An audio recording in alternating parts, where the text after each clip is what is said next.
with solar.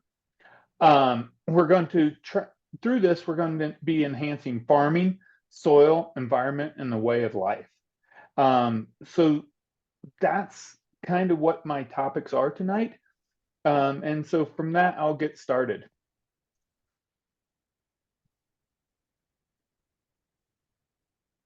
There we go. I just want to make a quick disclaimer. I like the disclaimers at the front of everyone's presentations. Mine's a little bit different.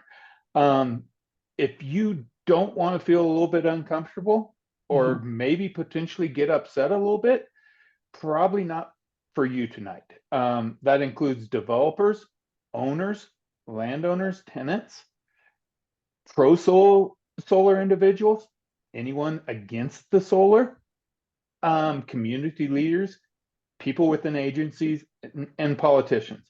We all have a part in this. We all have our values. We all have our opinions. What this presentation is more about creating questions than having all the answers. If I had all the answers, we probably wouldn't be here tonight. But solar doesn't have all the answers, and either does anyone else out there. Farmers don't have all the answers to make this work for everyone. And it's to shape a discussion. We want a discussion around this because everyone's important as part of this conversation. There are no wrong discussions to be having because this is new. This is what we're trying to get to. We're not even close. And that's why we need to make sure the discussions are ongoing and meaningful as we go through the system. Tonight I'm going to try and stick to the New England, New York state thought process, but this typically goes throughout the United States. A lot of my examples will come from other states that we'll be talking about, but that doesn't mean it can't be used throughout the nation and then explicitly in New York, New England area. So, and again, if you have any questions as we go through, please put them in the question and answers section. I will get to them. And we need questions. We need to keep questioning what I'm saying tonight, what you're hearing on the street, what you think. Let's question it so we can get a better project.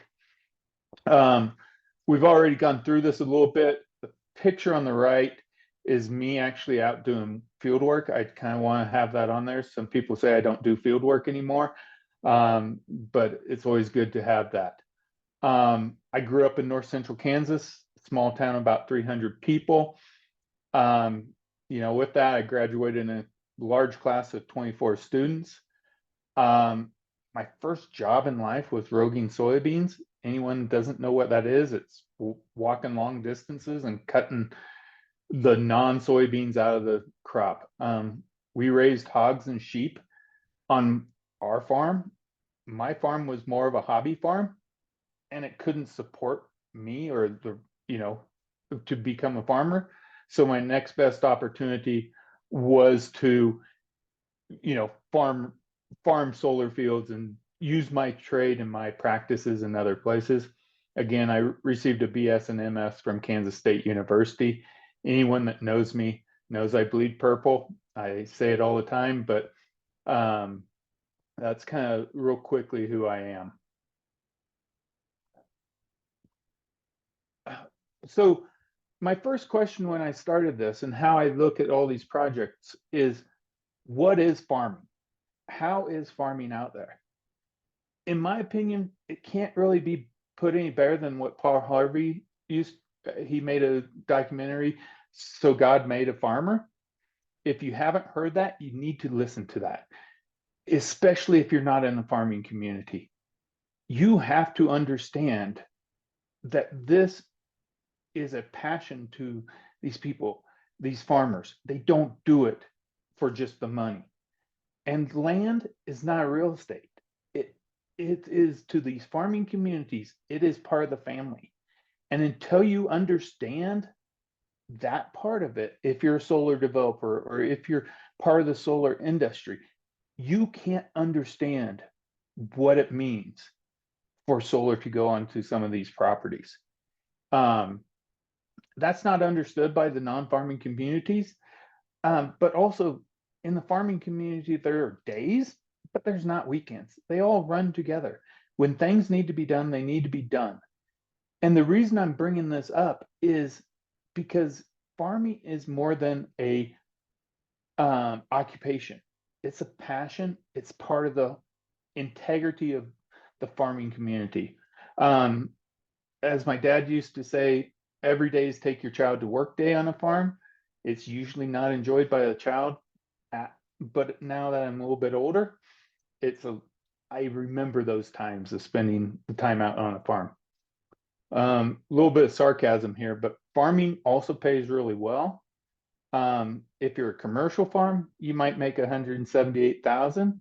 This is from some data from the New York State economy area. Intermediate farmers actually lose money, but luckily their spouse or significant other is able to go to town and make a little bit. And if you're just kind of like my dad was, which was more of a hobby farmer, you're losing a lot more money, but you also have a full-time job other places. So we got to understand, we've got to change this dynamic. Solar's one way we can do this and make it way. Farming pays forward is the other thing. And for every $1 in New York State, for every $1 of agricultural gross domestic product, we generate 1.4 or $1.14 back in non-agricultural GDP.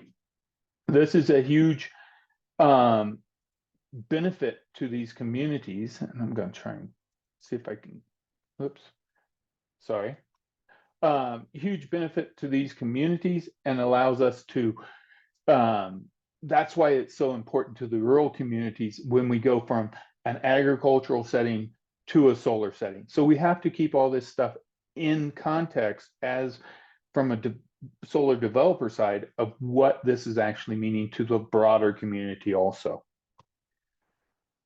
Again, farming is a young man games. This graph just stood out to me. I knew it was not something like this, but I didn't know it was this big. The average age of farmers right now is over 58 years old. I think that this is a little older data, but I think new data is it's getting closer to 60 every day. So these farming communities, they're older communities. The farm's been in the generations. A lot of times the reason this is going this way is there's not enough income on these farms to bring in that next generation. So can solar fill that gap and be thinking about how can we fill in that generational gap to bring in the younger farmers, to allow those younger farmers to come in and be part of this community and do what they have a passion to do, which is farming. So that's just kind of a background. Why I put this in here, I want to set that stage so everyone knows this is bigger than just a solar farm coming in. It's bigger than just the tax revenue coming from that. So we have to think about that as a farming community that now solar is going to be a part of if they build in some of these areas. Here's another set of data. This is actually from Iowa. They did a survey of a bunch of small towns in Iowa with the rural priorities. And what are the priorities both from a farming stance and then from a non-farming stance? And this over here is total rank. What I found most interesting in this is increased crop production, which you'd think would be very high on a farmer's mind. In the farm setting, it is down there a ways. It's not on the top. Drinking water quality, rural jobs, flood control, aquatic life, all rank higher in that interview or that polling than increased crop production. So crop production is not what's driving this. It's these other things. But also they're worried about restoring native grass, increased livestock production, greenhouse grass, increased non-game habitat. Those are all concerns to the farming community. In the non-farming communities, we're still very high on the same thing farmers are. We're not, city and rural is not that far apart from each other. And the good part about this is solar can help with each and every one of these items on this list. And restore native grasses, it's there. That's not very high. It ranked 12th out of 15th, but it's still there. Increase livestock production, ranked 13th. Those things aren't as big of priorities to these communities as drinking water quality, flood control, aquatic life, rural jobs. So solar can fit into these areas and can also help with some of these other aspects that we don't think so much about.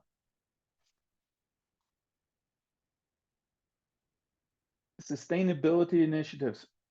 You know, as a soil scientist, I've been made fun of my whole career. You do what? Well, it's my time to shine, as I like to say, and my friends that are in the industry with me like to say. We've got Woody Harrelson narrated a Kiss the Ground documentary. Wonderful documentary. Whether you like Woody Harrelson or not, it's awesome. But we also have agriculture must rethink carbon to deliver natural climate solutions. Solid ground, earth soils reveal climate, biodiversity, and food security solutions. Farming, solar, myself, we all have a place to help these issues. And it's becoming bigger. There's opportunities here for everyone to both increase that farm revenue, but also help the planet, help the new carbon limited world here, as I like to call it. And this is my favorite. This way of farming is really sexy. No one's ever called soil farming sexy before, but these are general articles that are coming out that are huge for what we're trying to do. So again, getting back to what is farming, because this is key. A lot of times I go out to talk to people about solar or work on solar or permit solar, and they're like, you're not farming. And I ask them, what is farming? These are my opinions.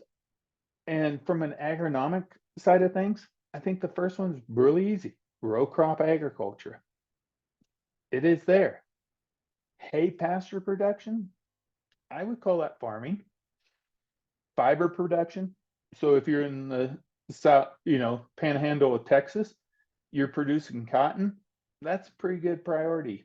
It's a big time farming operation down there. Vegetable production, getting to be bigger and bigger. If it wasn't for vegetable production, we'd have a tough time eating. Entertainment, I put in there as a question mark. Is farming marijuana an agronomic purpose? It's growing a crop. It meets the definition of agronomy. Do we truly believe it? That's up for everyone to decide. But that's the type of things we have to look at.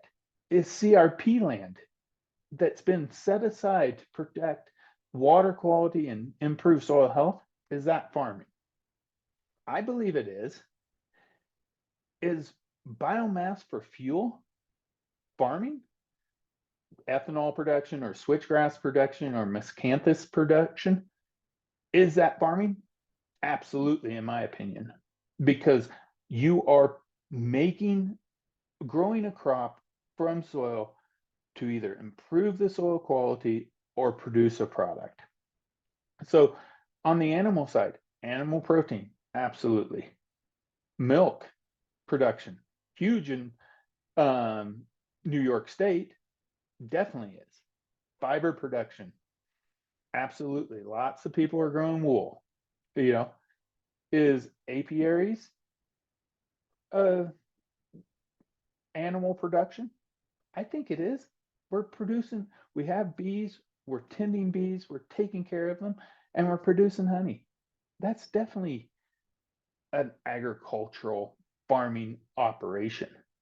And then again, entertainment. My wife's a veterinarian. Every day she shows me Instagram photos of cats, dogs, and then the mini goats and mini cows that are out there now. They're hilarious. I think most of the time they're being grown for entertainment, but that's still animal production. It's still farming as far as I see farming. Everyone might disagree with me on that and have different ideas of what farming. I might have missed some here, but when we use that land to improve water quality, to improve soil health, to grow something to feed or to use, that is some type of farming, in my opinion. So if you really disagree with me on that, please put that in there, because this is kind of the foundation of everything we're going to go to after this. So now comes the hardest part. What is solar farming? How is solar farming different than traditional farming, as I will call it? In agronomic sciences, you are always harvesting light energy to produce a crop. In solar, we're harvesting light energy and we're producing something of value. We're producing energy, same as biomass for fuel, to produce that crop. Now, under it, we're also producing a secondary crop, but it's not our primary crop. So is that farming? Is that not? That is a huge question. And now that half the people in this conversation probably hung up on that one, we'll continue. But that's what I mean by hard questions. Am I right? Am I wrong? You tell me, and I will listen. Is soil health improvement a farming operation? If CRP is soil health improvement of native grasses and forbs and shrubs under solar, looks a lot like CRP. Are we sequestering carbon? Are we reducing erosion? Those are the types of things that we need to get our hands around, and we need to have frank, honest discussions about it. I have my opinion. I'm willing to change it if someone wants to talk to me about it and listen to my side, and then I'll listen to yours, or opposite of that. But that's what we are. Do ecosystem services weigh into this? Does surface water quality matter? Does groundwater quality matter? Does biodiversity matter? According to that rural poll that I looked at, these are all top priorities for both farming and non-farming communities. Grazing, absolutely. That's an easy one.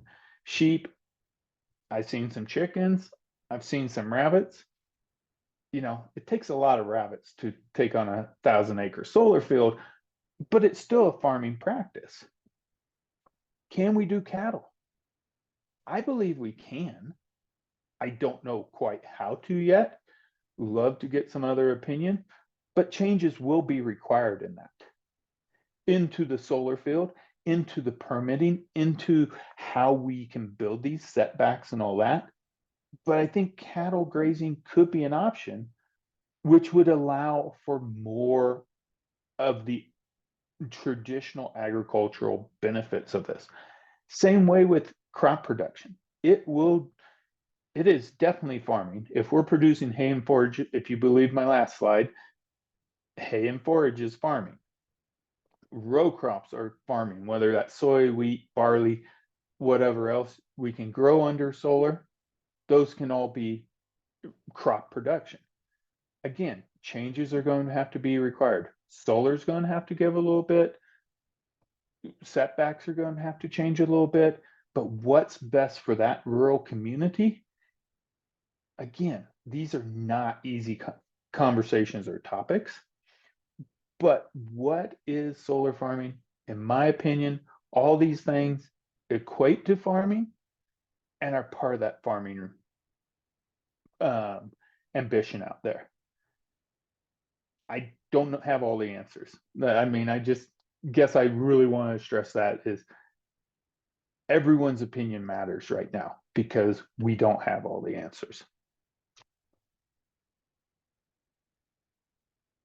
So let's look at that, the first one, the soil carbon. Now that we get away from producing light energy, can we do soil health improvements under the solar array? And what does that mean? And I'm looking at native grasses here, carbon sequestration. There's potential throughout most of the nation to store 1 ton of carbon or CO2 equivalents per acre per year. That's a significant quantity of carbon storage if you look at all the acres of solar being put into the system right now. But with that, with these native grasses, you're getting reduced fertilizer inputs. So you aren't having to put on that nitrogen that you are with a row crop agriculture. You are increasing that nutrient cycling. So now you're keeping that nutrient closed loop so you don't degrade soil or surface water and groundwater quality. Everyone knows if you go back 10, 20 years ago when I was coming out of college, is the idea of farming was you have to let your soil rest, which means you tilled it up, it looked like a garden, you let it sit there all year, and guess what? Erosion occurred. That is like blasphemy for where we're at now. Now it's like cover crops, always have something growing on that, main regenerative farming practices. So, but there are still certain times of the year that erosion happens, that leaching happens, denitrification happens, that makes this farming still has some issues, but they're doing the best. Farmers are doing the best with what they're dealt. I'm not trying to pick on farming here. I'm just showing grasslands have some potential benefits here. Increased microbial biomass, again, that's improving that soil health. It's allowing us to build that soil back up and make it useful for future generations. Reduce soil loss from erosion. We're going to have increased vegetative cover. Just the fact when you have grass on it all the time and you never till it, you're going to increase vegetative cover. But with that, as you're building organic matter in that soil, as you're increasing the soil microbial biomass, you're also increasing that aggregate stability. So native grass under a solar environment, or just in CRP or however else, is having the ability to do all these things. Carbon's worth something. Decrease of reduced soil loss from erosion is worth something. Decreased nutrient losses. You look at Lake Erie. How many times have we seen in the paper about eutrophication of Lake Erie? Those are all potential problems. Solar can help farms benefit from that, build soil, and then allow that soil to be returned to agricultural production 20, 30, 40 years later for the next generation on that. What are soil resources? Not all soils are the same. I go across the entire country from New York, New England area down to the southeast into Texas, Colorado, west of the area. All soils are different. First thing I do is talk to the local farmer that's owned the land. He knows the most about this, but they all have your unique regional differences. They change at scale. They change both at the macro scale, but also at a micro scale. Individual farms have multiple, or fields have multiple soil types in there.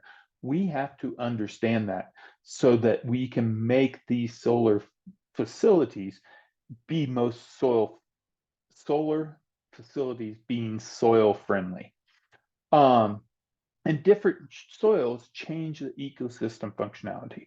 What type of ecosystem services can we get from that field as we go from solar or from row crop agriculture or traditional agriculture to a solar centric situation? Um, as every farmer on here knows, vegetation starts at soil. If we mistreat our soil, we're going to not have the results we want. I really am an advocate for topsoil salvage, topsoil delineation on these. If we don't know what to save, how are we going to get it right? Then we have to pick the appropriate grass slash crops if we can move into that cropping situation I talked about, so that we make sure that we're enhancing to the highest degree the benefits of the solar facility on soil health. And then necessary amendments. Some of these fields need a few amendments to get them back into shape coming out of a row crop agricultural situation or a forested situation. Let's get that done up front. Let's make sure it all starts. Let's do the soil testing. Let's be farmers to start with. And then building in the right reclamation techniques at the end of this so that we can have the desired outcomes at the end.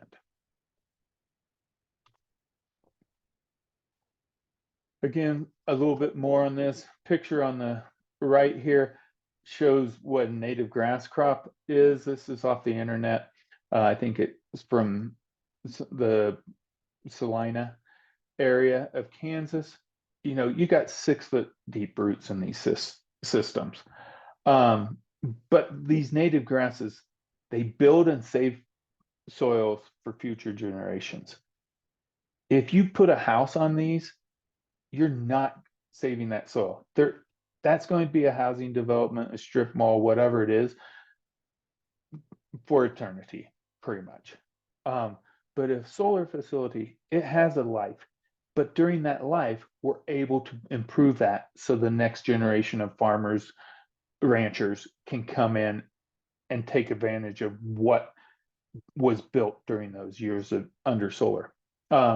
Native grass has 8 times more biomass below ground than above ground. As you can see, we can increase soil carbon by 37%. And these are all from published research papers looking at transition from row crop agriculture to soil or to native grasses. We increase the microbial populations that I talked about a little bit earlier, increase soil aggregate stability. So when it does start to, if raindrops start to hit that soil surface, or we have some areas that aren't as stable as other, we got that aggregate stability to reduce erosion, hold that soil in place a little bit longer until we can get a vegetative cover on there. And then we have seen a decrease in erosional losses by 70% versus similar soils under row crop. That's a huge amount. I mean, everyone knows about Lake Erie. We've got Chesapeake Bay issues. We've got the Gulf of Mexico. Let's try and keep our soils where they are. Let's build them back up. And then hopefully in 20 years, when we go from solar back to agriculture, we have made the same transition as I just talked about from when I got out 20 plus years ago to today. Just think of where we can be in the farming community, how to better grow food fiber for the world. We still have to do that. That's our responsibilities as agronomists, as farmers, as soil scientists, is to feed the world. That's our primary responsibility.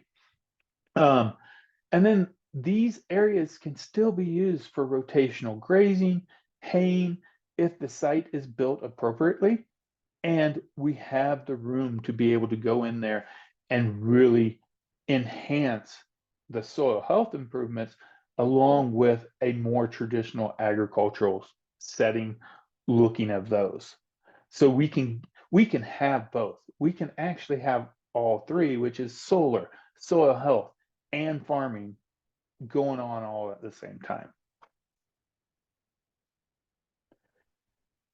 This is a graph I got out of a table I looked at one point. It's social value of carbon. So that's kind of what we're doing under the native grass scenario of this is farming for carbon. The value of carbon per ton, the number of native vegetative species below. You look at if we can get a good dynamic biodiverse native grass growing under these situations, that carbon, the social value of it is over $325 an acre or a ton for that carbon. That's a huge price on that. That is providing benefit to not only the farmer that owns the field, but it's providing value to the solar agent or the solar developer, solar owner, but also to the local communities around there and to future people that are growing and have solar as part of their situation there. So I really think this is a unique graph. It's kind of taking carbon to the next level, because if you look at what some of these other entities are doing, trying to use farmers' fields to store carbon and giving them a price, we're looking at $20, $30 a ton for that carbon as a monetary value, but really it's over $325 for society as a whole, especially in that regional area where it's being stored. The ecosystem services with here of native grasses. Now we're moving away from carbon and looking at more of the ecosystem services. Again, I go back, carbon is still king, especially in the world we're living at today. We can still store that carbon. That provides an ecosystem services. But we also have opportunities to restore unique habitats, native grasslands. That's what we're doing here. I have one project that is built in the sand hills, dunes type of areas. We can revegetate those, get them stable again, quit having that wind erosion that's going on along there. We have the opportunity to increase biodiversity. So can we get more grass species? Can we get more birds? Can we get more insect populations going in there? How can we ramp up that biodiversity to help the entire populations? At that same time, we're improving water quality. So now, even though we might still have farming going on, now we're putting less load of erosion sediment into streams. We're putting less load of nutrients into stream or groundwater, which will allow farmers to have time to improve practices and learn from science that's going to occur in the next 20 years of how to better manage nutrient, better manage erosion off of unique fields that have to be managed, have to be grown. Right now, they're doing the best they can. This gives a little bit bigger opportunity for us to, the scientists, to come up with methods that the farmers can then adapt. And we reduce water runoff and eutrophication of streams and rivers and lakes and all that. The water runoff is huge. As we know, storms are getting bigger. We have large rainfall events. Cities, counties, municipalities are starting to have to build bigger infrastructure to handle that. Solar can be a way of, now that we have a native grass crop there, we're holding more water into that soil. We're reducing peak runoff off of there. We're able to better respond to those superstorms, those big storms that are being more frequent, and not overwhelm our city, county, municipal infrastructure that is out there. So it's just something to be thinking about as we're going through there, is solar can benefit not only tax base, but also benefit that community, township, whatever it is, from having to build the infrastructure to handle these larger events that are occurring more often. So again, some more ecosystem services.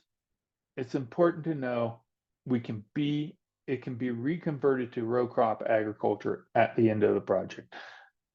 There's a bunch of sticks in the ground, and those will be removed if, in most of the situation, all of the situations I've seen, the decommissioning part of it, once it's decommissioned, it is back to the same soil as it was before.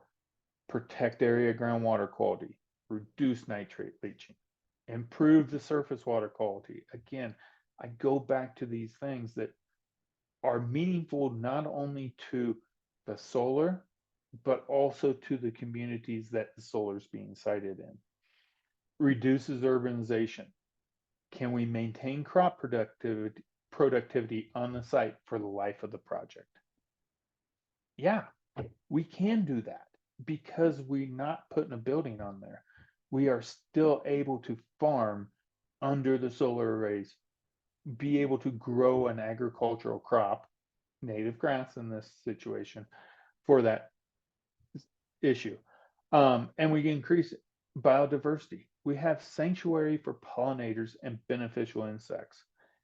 And we return the field to native production. What was it like in 40 years? Will this soil be returned to what it was like when great grandfather tilled it for the first time years and years ago? But also, these benefits impact more than just the solar facility. There are impacts offsite that will be had at the same time. So we're getting back to the ecosystem farming now. Again, I asked the question, what is farming? I don't have the right answer.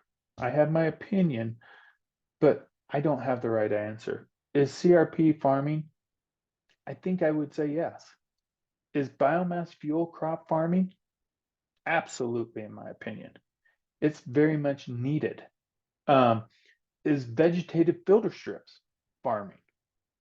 Because they can have a lot of the same impacts and same value that solar has. And I think they're a valuable aspect to farming. A lot of strip tilling, a lot of filter strips are being placed to have these same impacts that we're having here. Does solar above ground change any of the farming mechanisms? In my opinion, no. Do we still need to figure out how to do more? Yes. We need to figure out the next generation of solar, which in my opinion includes more grazing, whether that's sheep, cattle, goats, whatever is out there, llamas, alpacas, who knows what's the right choice. We need to do that. We need to figure out how do we farm under here with this same thing. How much does the solar have to give away in terms of production versus how much of these setbacks? How much can we increase the size without increasing the acres, and still be able to get equipment down through there? Does increasing the resilience against the changing weather patterns or these bigger storms protect community and farms? I'm pretty sure it does. The research says it does. We're storing more water. We're reducing runoff, especially peak runoff during these events.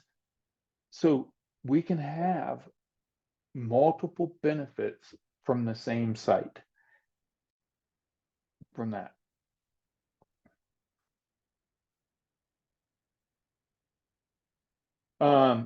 Conversion of traditional agriculture to this ecosystem centric agriculture that I've been kind of pointing to here.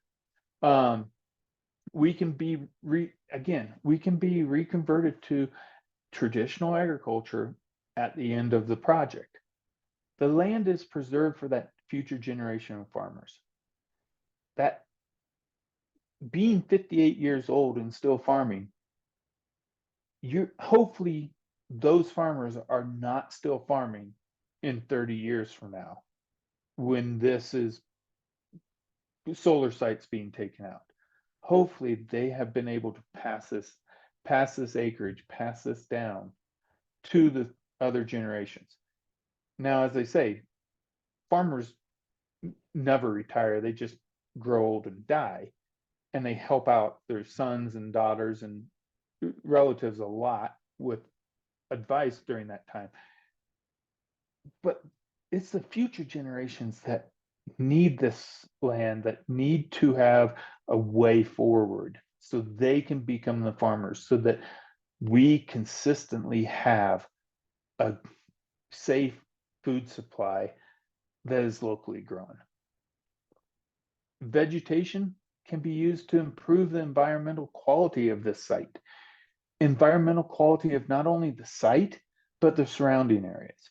Cleaner water, cleaner surface water, cleaner groundwater, less eutrophication, less needs for larger infrastructure, saving tax money on rebuilding roads or putting in culverts.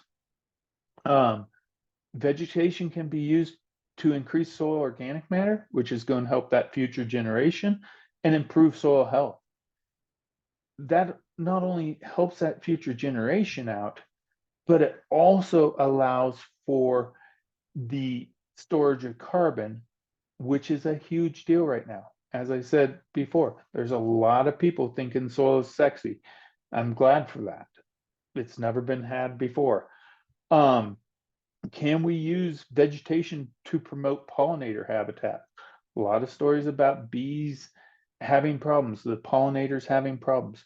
Can solar be part of that solution? Agricultural crops need pollinators. We can do this. And this is one way that still allows for some type of farming and benefiting the other aspects of farming. And then can vegetation be used for haying and grazing? That's where we need to get to. We need to be able to use this vegetation for not only building soil organic matter, but also allowing for haying and grazing. Solar industry, we can do this. Yes, we have to think differently than what we are currently, but that can be done. Agencies, everyone out there, you have to think differently too. The rules, the regulations, the setbacks, all these other things make the change to a haying and grazing environment or a row crop environment under solar very difficult. So solar has to change, but so does everyone else's mindset a little bit. And again, I wish I had the answer, but I don't. But I think together we can get there.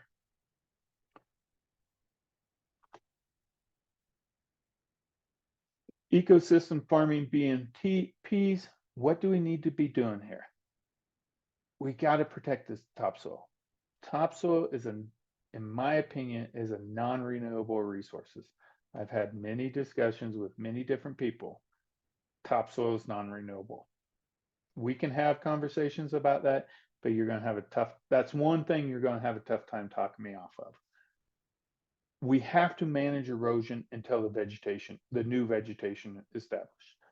A solar farm can lose more soil if not managed correctly in the year that it's being managed or being built than a farm could lose in 10 years. So we're not perfect here. We need to do better. We got to manage weeds. This is a fine line because a lot of weeds are also known as pollinator species. So what is a weed? What is not a weed? We got to promote the benefits of this.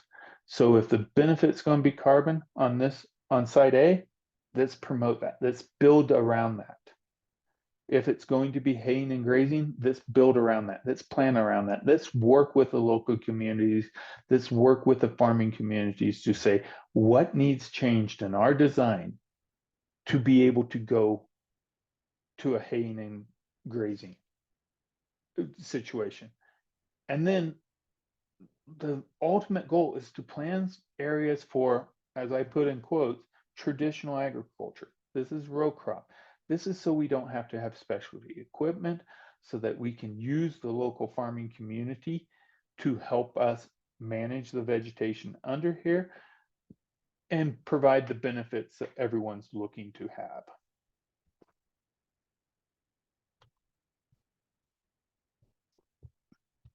Steps to successful planning. I've said this many times already throughout the conversation, but we got to plan for what we want to have, whether it's carbon, traditional agriculture, or traditional like agriculture, haying, grazing. Site evaluation. What soil resources do we have? Let's make sure we know what we're working with so we can make the best agricultural use out of that. Grading and leveling. Only grade where absolutely necessary. And protect the soil resources when we do that throughout the site.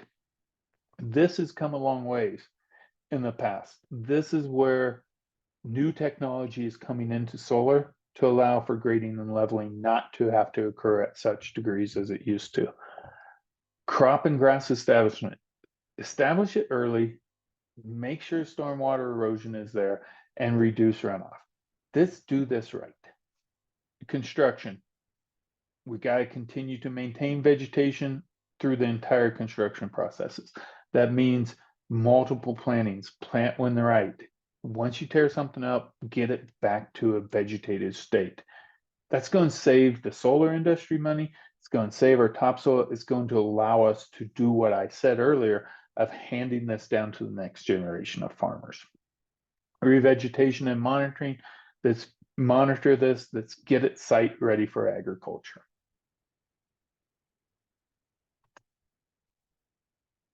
Again, I'm just kind of going back over a few things here, but the environmental benefits of a native grass, because that's the system we're currently under, is probably the best system we can be under, in my opinion.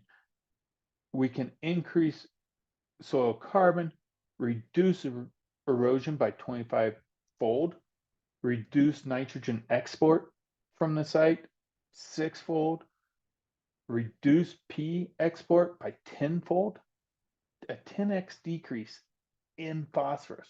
That's going to help our surface water, Lake Erie, all these situations. It's going to help the farmers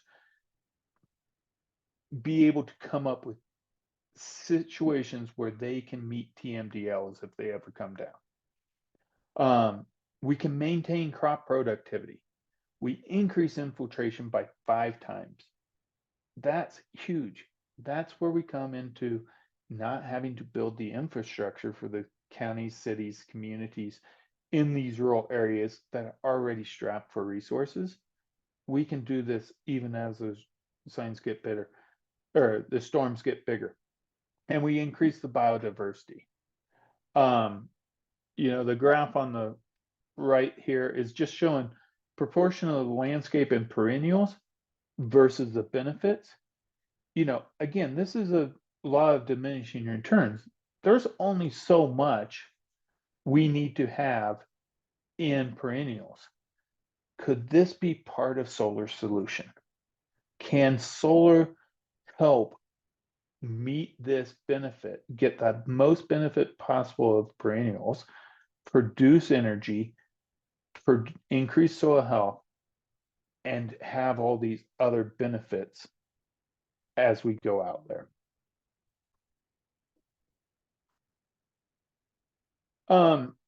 I just saw this week a little study came out with bees and prairie grasses. So this would be your native grasses. Bees are super important to our whole system, especially agricultural systems. Native prairie strips and honeybees. Native prairie strips have shown to increase the winter survival of those honeybees increase the populations, which means more ability to pollinate your crops, and increase colony weight, so larger colonies, more honey being produced. This is good for both apiaries, but also the farmers that surround the area. And then we have the crop dependence. Soybeans have shown to increase yields by 18%, where you have prairie grass and bees in the same situation. The important thing to know is that soybeans are considered self-pollinators.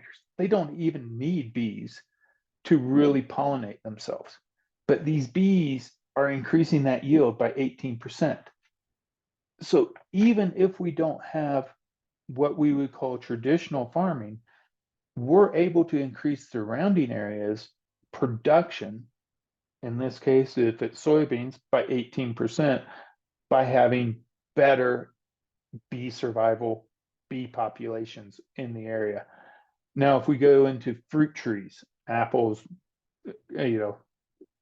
type of cherries, that type of stuff, blueberries or cranberries, they're moderately dependent. So their production would even be more substantial than that.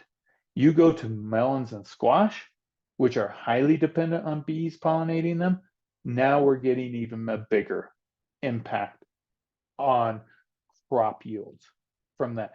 Even though we took some out of production, now we're able to offset some of that by larger yields on those. So in general, prairie helps bees, which helps agricultural crops.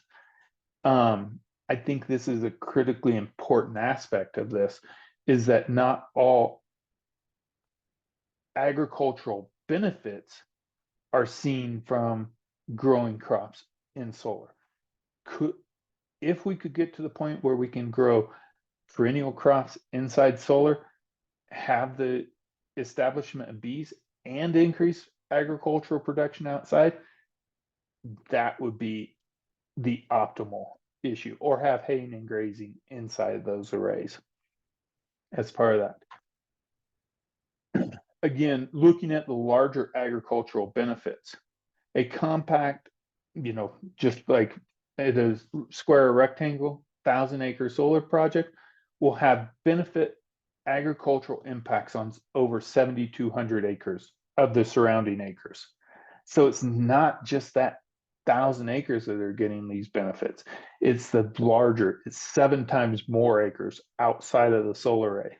And this is due to increased predatory insects, reducing need for insecticide use, increased pollinator species in the area, and reduction in nitrate and soluble phosphorus from entering drainage systems.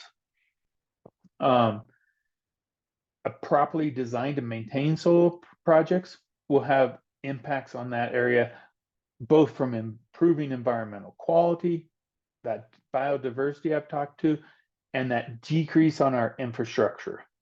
Those demands on that infrastructure from more we're going to have less runoff, we're going to have more slower peak flows going to there, is a benefit to the community as a whole.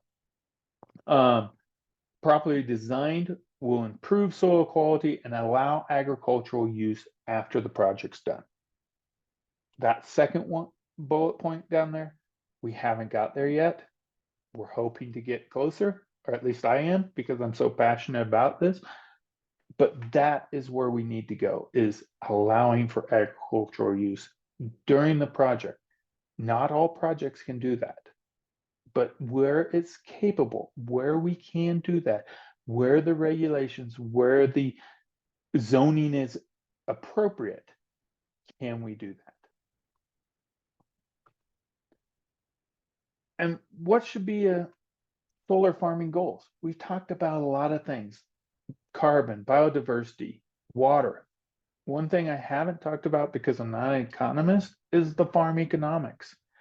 And then also the resiliency of this whole system of production, the stormwater resiliency.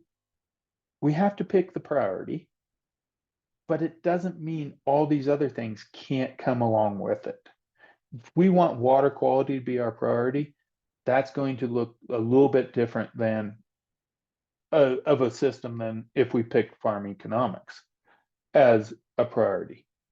But it doesn't mean because we pick water, we can't have farm economics come right along with us. Might not be as large, but it can still be there.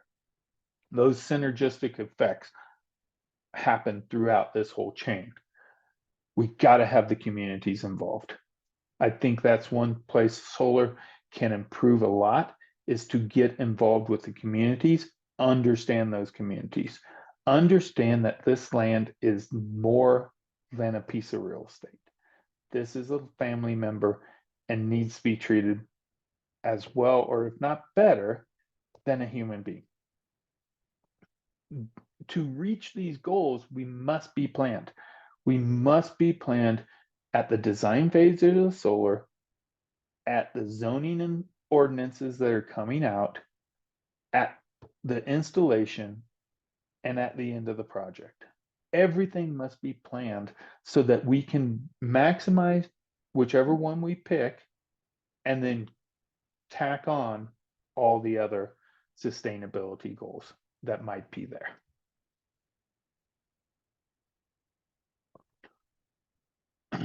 What in my opinion moves solar farms forward? As I just said, right planning. From the design, from watering, if we're going to have livestock out there, we better have some water, to what type of facilities do we need? If we're going to, do we need barns? Do we need watering troughs? Do we need haying areas? What do we need? And consider the farming needs. So right here, we've got two relatively large tractors going down that array. How they're going to turn around at the end of it when they only have a 10-foot between the end of the solar panels and the fence, they better be pretty good drivers. So let's plan for that. Let's get that ability for us to get those tractors down there like we are and farm this, but then also turn around at the end of the field so we don't have to back all the way out. We need the right zoning. What type of screening do we want? I personally hate green evergreen trees out in the middle of a field.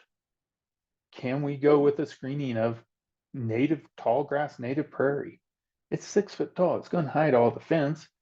It's natural to the area. Can we use the natural screening that was there before? What about these setbacks?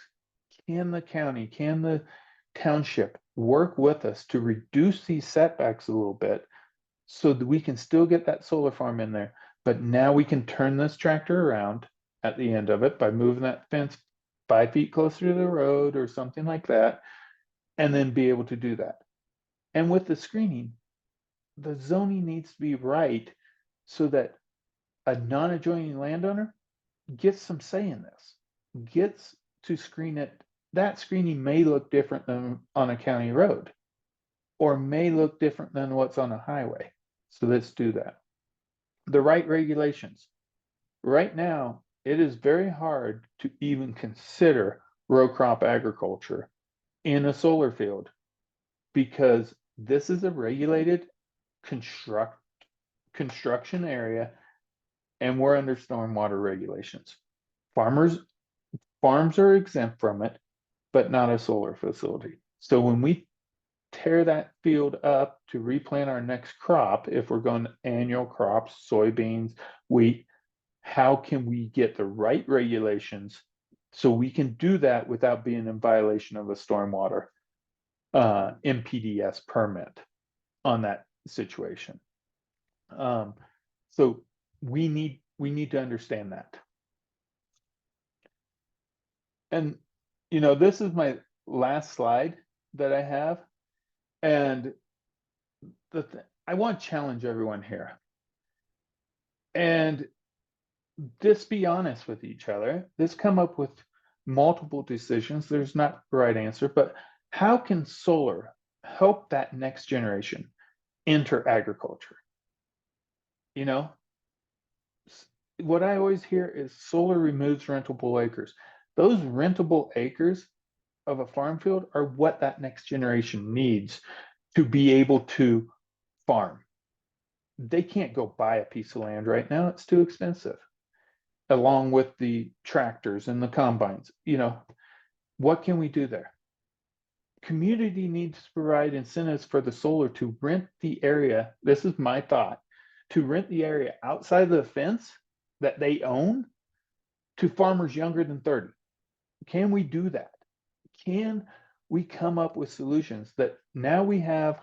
Yeah, it might not be the optimal 40-acre field. It might be 20-acre, a little bit weird shape, but can we rent that to the farmers outside and be able to foster that next generation of farmers? It's not being used for much right now, typically, but can it be used for something? Can it be used to get someone's feet started in this agricultural industry? Just a thought.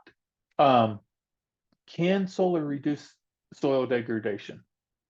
As I mentioned earlier, new terrain following trackers, how they follow the sun, are becoming available. This try and reduce the amount of grading we do, reduce that soil degradation. And when we do have to grade, let's make sure we're doing a topsoil survey. Let's make sure we're salvaging that topsoil correctly so that it can be used for the next generation of farmers. How can we better utilize that interior portion of the array for true? What I'm saying here is traditional or true agriculture. Utilities provide preferences to bidders that have a clear farming goal. Right now, these projects are being bid for different prices. Hey, can the utilities provide a solar developer an incentive or a little bit of preference if they have a clear farming goal, and then have some penalties if they don't follow through with it? So that's kind of where I want to end. Is I challenge everyone to, what can we do to do better? These are just a couple thoughts to get everyone thinking, but that's kind of how I want to end it, is making sure we understand there are no right answers right now. So hopefully I got everyone what they were expecting today, and I'll open it up to questions now. Okay, well, thank you, Aaron. I think I learned a lot. I know, I hope everyone else did. It gave me a lot to think about. So I am going to go through the question and answers, and then I also had some questions in the chat, and then we can go to live questions. But the first one was from Peter. Can solar help slow down the transition from family farming to large commercial farming? He said he grew up in New York, but spent summers on his grandmother's farm in the Catskills. And they had 3 chicken coops of cows, ducks, pigs, and goats. Even back then, without taking in boarders, overflow from a boarding house across the street, Grandma's farm couldn't make it.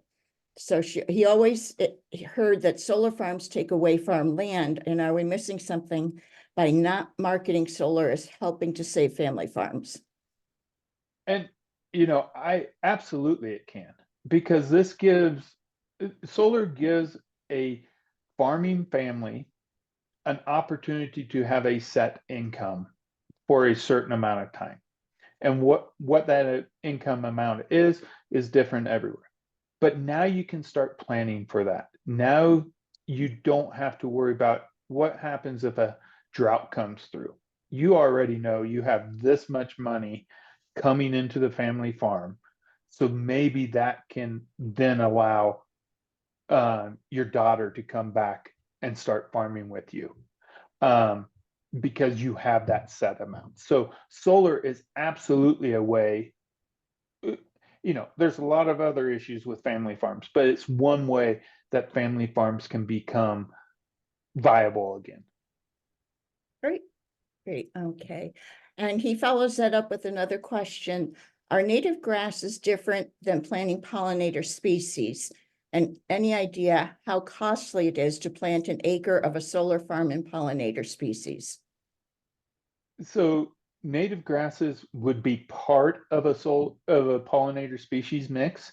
Um, I I'm a true believer in using mostly natives throughout most of my projects. Um, and then the pollinator species would be your forbs and forbs that you would plant with that. In general, when I'm estimating them, I'm thinking 2 to 3 times more for the pollinator species, or pollinator planting than just a native grass planting. But it adds a lot of value to the project at the same time. So a lot of solar companies consider that a valuable adder, for lack of better words, onto their seed mix price. And seed mix is a very minimal cost in terms of the entire project. Great. So are the native grasses in the same in Kansas as New York? Doug asked. There are some grasses that are the same in New York as in Kansas. I mix my, I, when I do a vegetative management plan, I come up with a different mix pretty much for every site. Because different soils require different species, different regions require a different mix of species. So one of my favorite grasses to use that is both in Kansas and New York State would be side oats grama, but I wouldn't use side oats grama on a heavy clay soil. So I mean, even in Kansas or New York State.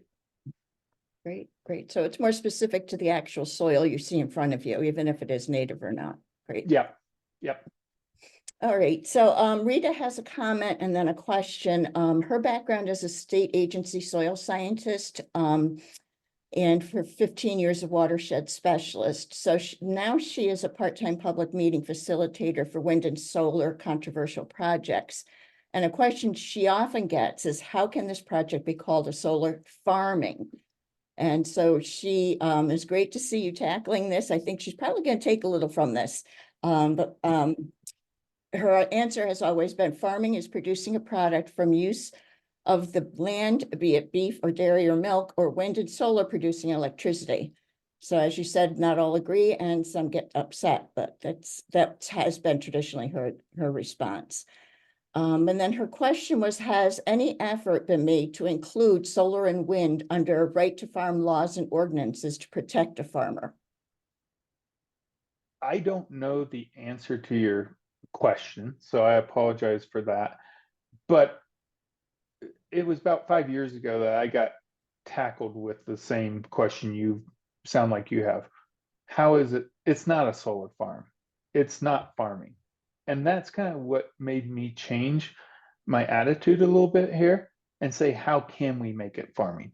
How can we change how solar has been built in the past to the next generation that's actual farming? I don't think we're quite to what I would consider farming today. I like your definition. Mine's a little bit different. But we're getting closer every day. And I know it hurts some people's feelings when I say solar farms. It some farmers take exception to that term. So I understand where you're coming from. Okay, so, well, maybe we can look into that for you, Rita, about the right to farm laws and ordinances. I'll take that back and see what we can find in the state, see if there's been any movement on that. So Julie says, thanks for your awesome presentation. How many years of native grass restoration does it typically take to maximize carbon sequestration potential on solar sites? That kind of depends on what soils are like to begin with. On a very degraded site, it might take 20, 30 years for that to reach your maximum carbon potential in that sequestration potential in that soil. In some soils, you might reach it in 10. I know that from the CRP program, you can look at that. And after 10 years, the ability for that soil to regenerate itself was huge. And those were 10-year contracts. So 10 years is like a good number, but in my opinion, based on the scientific research I have, 20 years would be better than 10, 40 better than 20, so on and so forth. So the longer, the better in general. Okay. Now, Jean wants to know about bison, whether they can be raised on a solar array. And then she said because they're excellent for native grasses and soils. So Yeah. I want to get through cows first before I tackle bison on this one. Bison are a big creature. They're similar to cows. They like to roll around, rub. They're probably about the same as a pig. If they can destroy something, they probably would try to. So let me tackle cows first, and then we'll go to bison after that. okay, so Silas wants to know, how can we circumvent the negative impacts to soil that are caused by the construction of the solar farms, like stripped soil and compressed soil? I think you actually were discussing that, weren't you? Yeah, I was trying to get to that point. One of it is changing some construction techniques that are that they brought from the desert to more moisture laden land, such as New York. We need to educate the construction teams. We need to plan for it, where it's going to happen, how we're going to plan for it. It can be handled even if it occurs, but it's better if we can educate people and get them not to worry about that or not to do it in the first place. But when it does have to happen, let's have a plan for it and we can mitigate. We can't fix it all at one time, but with native grasses, now we have a better chance to mitigate it. Good. All right, Rita wants to know what your thoughts are on the more than 20-year loss of use of land for ag production. Will the U.S. have enough left for food production? I believe we will. That's my personal opinion. There's a lot of land that is being used for other reasons besides food production. There is also a lot of land being used to feed cattle and sheep. So can we change that to where solar can feed cattle and sheep, where some of those other land uses or crops being grown be converted to agricultural lands?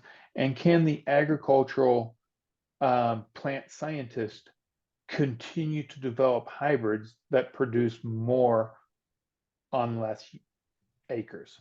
So far, they're doing a great job, but can we continue that upward trajectory? I think we can, but so I think there's an opportunity there. Okay. Yeah, okay. So Maz wants to know to address the use of pesticides and herbicides such as Roundup and the impacts on the environment, water quality and wildlife. I'm not an organic person. That's just who I'm not. But in a solar facility with native grasses, we don't have to use fertilizers.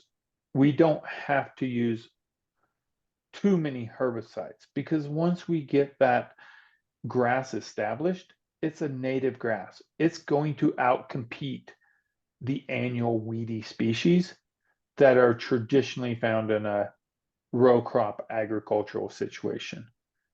Will I say we will never use herbicides, never use fertilizers in a native grass situation? I can't do that. It'd be foolish of me to say that. But reduction of them, absolutely. Versus a cornfield or a soybean field that's not organic. So definitely a reduction. Yes. Someone would like to know when the best time is to plant seed in the project timeline. I'm a firm believer of the sooner the better. So if I can have 3 months before the first pile is being driven, that's enough time. If you can give me a year, that's even better. But most of the time, 3 weeks is what I get, and I'll take it. Mhm. And so what do you do then? I mean, I guess the question was getting the seeds in the ground. Yeah. So, So as your timeline shortens, you increase the number of nurse crops or cover crops that come up quickly, that are annuals, that kind of protect the perennial, the native vegetation, so that you still get grass growing, but it's just a different method of being able to put all that together based on the time of year. I also like to plant whenever I can. I wish I could always plant in the spring or the fall, depending on where you're at in the country, but a lot of times I don't. So you have to plant when you get an opportunity to plant. great. Peter would like to know if you could share the source for the social cost of carbon. That was the slide you showed earlier in the presentation. I will share that if you can get me Peter's information, or if he can put it in the deal, I will get the citation. I'll probably just send you the whole article if that's okay. Okay, all right, yeah, I can, if you send it to me, I can send it off to Peter if you'd like. Yep, perfect. Okay, and then he also just mentioned that there were many good resources at the sun101.org website. I don't know if people are familiar with that, but you know, he wanted to just let people know that there are some really good things there. So Mia said that in her experience as a solar developer, landowners for project sites are often not the farmers who have been using the land. How could we be more cognizant of farmers in this situation? Yeah, tenant farmers, I feel for them. Um, this is where the challenge kind of hits. This is where I don't have all the answers. These tenant farmers count on that land to pay for their equipment, to finalize their last little bit of income they're making already. And when that land gets taken, like I say here, soil removes rentable acres. That is a problem we have to come to grips with as an industry. And I don't have the solution, but it needs to be evaluated. Sorry, I can't help you any more than that. I feel for the renters a lot of times. It's a tricky wicket. So, Yeah. all right. So Nathan asks, what are the top BMPs and other measures to making solar soil friendly? And what do we need to be sure we are implementing on utility scale solar installations to promote and protect soil health?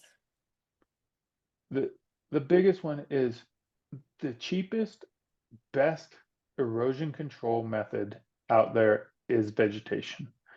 Get your vegetation established early. And then don't this the stormwater permits are there for a reason, to reduce erosion. Follow them. Get grass established, follow the erosion, and you're going to save money at the end of the day. You're going to protect the soil resources. Soil friendly solar starts by just doing the basic stuff. You don't have to go above and beyond to start with. And get people involved that want to do it right, and pay them to do it right. Right. Good, good. Okay, Peter has a couple other things to say. He said that reliable estimates for Illinois, for instance, would be that utility solar would be a fraction of 1% of farmland, and they have almost 30 million acres of ag land. Thanks, Peter, for that info. I think it's similar in New York State. I believe it's not quite 1% of our farmland. So, it's pretty consistent there. I do want to say it's consistent there, but that solar farm that goes into that community Mhm. matters for those acres in that community. Yep. We cannot disregard that. Mhm. And so I just want, yeah, it's a small fraction of everything, but in that area, it's important, and we need to treat it as being important. We cannot, just because there's a lot more 30 miles away, we can't disregard that it is an issue right there, then and there. Yeah, thanks. Kevin said he would like to share the reference article to all of us, or at least to him as well. So if you send it to me, I could just send it to everybody if they'd want. Yep. You just send it to everybody. Okay, great. I should have had it referenced. I apologize to everyone, but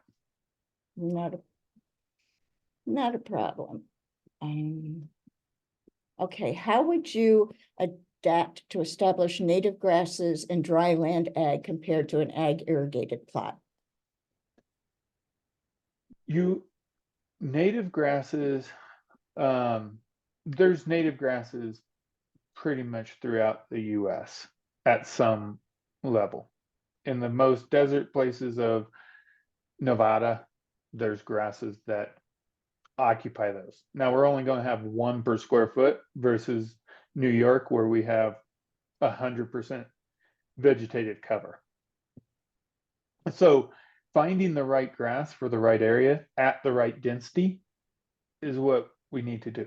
If we can use the irrigation to help get us established, that's even better. That's kind of a cheat, code that you have there. So if we can use irrigation to help us establish, especially in arid environments or arid soils, it's all the better. Okay, so yeah, I think this is kind of a follow-up then to that. Leah wanted to know about arid regions.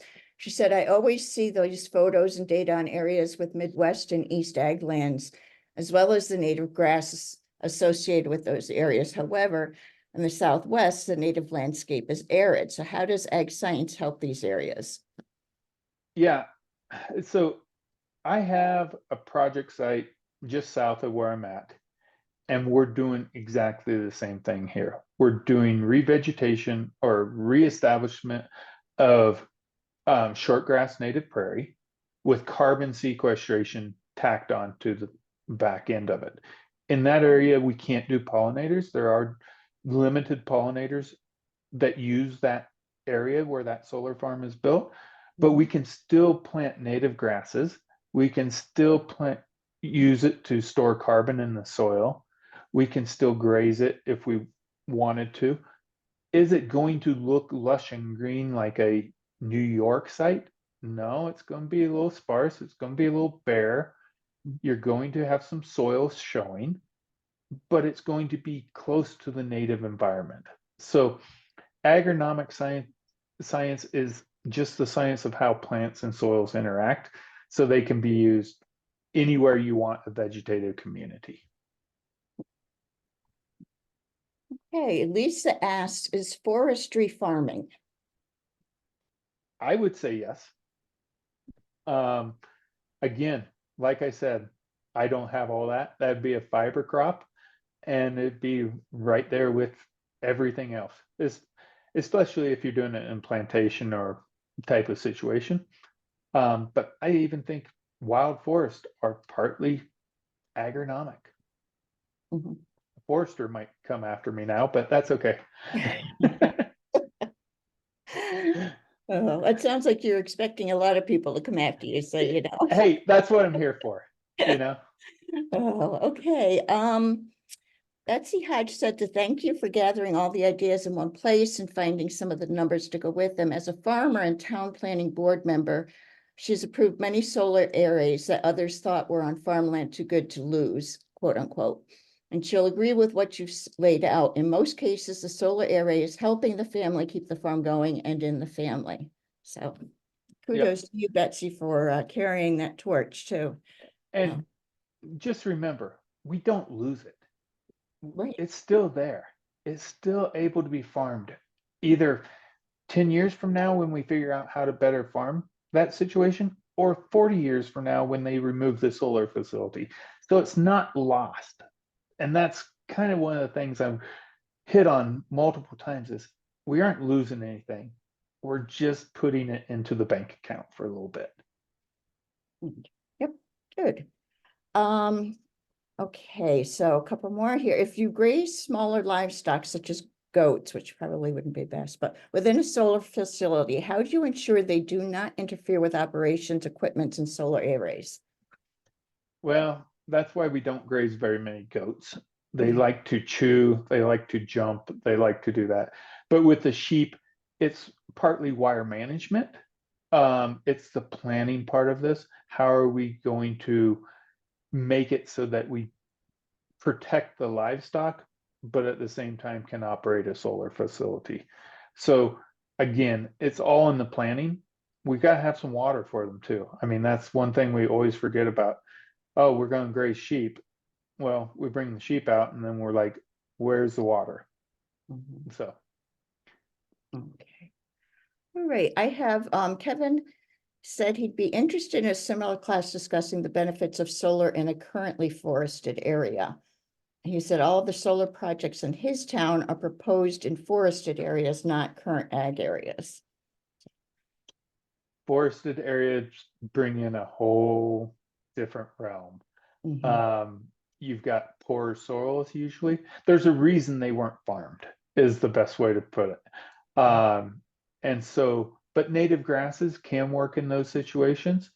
Grazing could possibly work. We probably won't go to row crop agriculture in those, but there's opportunities for those areas too in terms of soil health. Okay. All right, Bill has a couple of questions here. How do we get some common sense regulation and quality control with regard specifically to the construction process and apparent lack of overall concern for the topsoil preservation of these solar sites? Specific focus toward the translocation of soil for cut and fill purposes, as well as the latter stages where erosion mitigation is lacking. Okay, I'll let you get there and then I'll go on. Ooh, common sense regulations. It's happens when we quit yelling at each other and saying what we can't do and start sitting down and saying, this is what we can do. What else? Can you come up with a different alternative? And don't be stubborn. We're all in this together. We all have different backgrounds, experiences. Listen to someone. For being quiet has an advantage sometimes.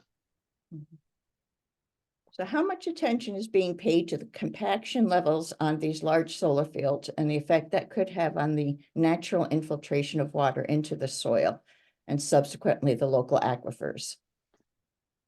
So more and more every day. 3 years ago, it wasn't worried about one bit. We've had some major problems with compaction, and now it's becoming more and more looked at. I've done some projects and actually went back after construction or had compaction before and or compaction testing before and compaction testing after.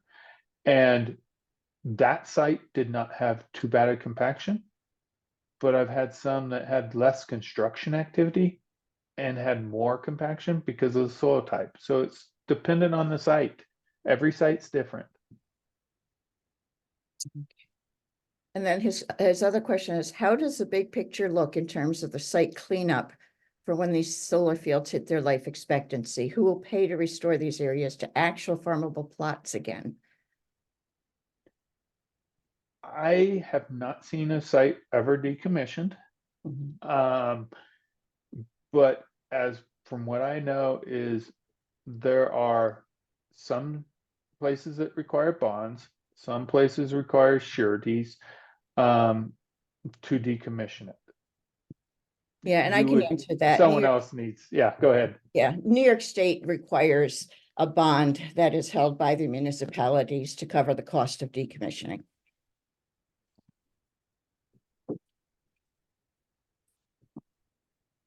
See if there's any other questions. Anyone, does anyone else have any questions?